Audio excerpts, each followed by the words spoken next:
All right, welcome back. Let's move on to task 2. Before we do that, we're going to take a look at the business scenario. So for the remainder of this lab, we'll work with users and groups to enable the permissions supporting this business scenario. Our company is growing its use of AWS and is using many Amazon EC2 instances and a great deal of Amazon S3 storage. So we wish to give access to new staff depending upon their job function. So we can see that we have 3 users that we'll be adding to 3 different groups based upon their job function as determined by the name of the group and the permissions attached. They'll have those capabilities. So we can see here in task 2, we're going to add users to those groups. We can see each of the users being added to the groups.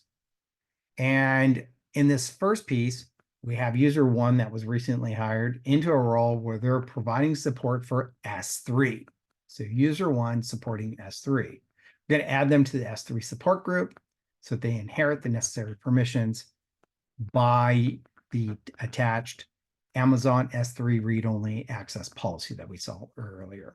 Now, we may see some non-authorized errors popping up on the AWS Management Console during the task. They get caused by the lab account having those limited permissions we talked about in a previous video.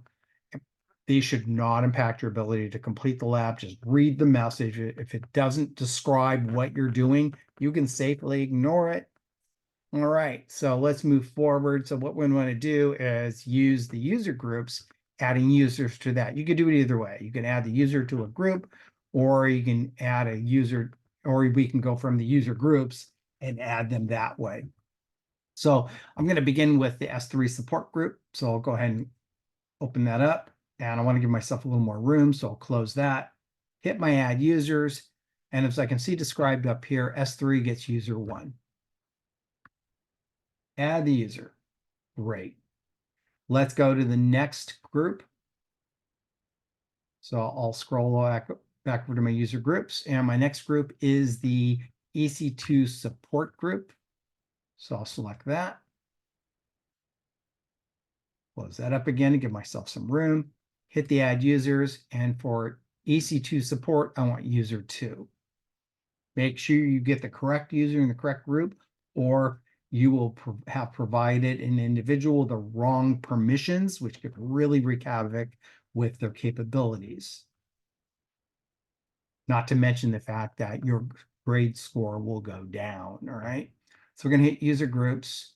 And our last one is this EC2 admin group, which has more capabilities than the other groups. And close that up. And I'll add a user. And so for the EC2 admin, there's user 3. Adding the user. Now, if I take a look at my groups,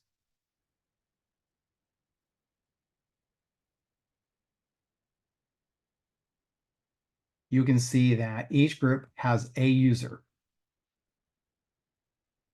And then if I go to my users, I can see each of my users is a member in a group.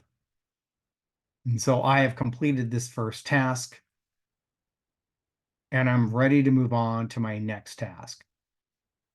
And that is going to be signing in and testing users. So I'll see you in the next video.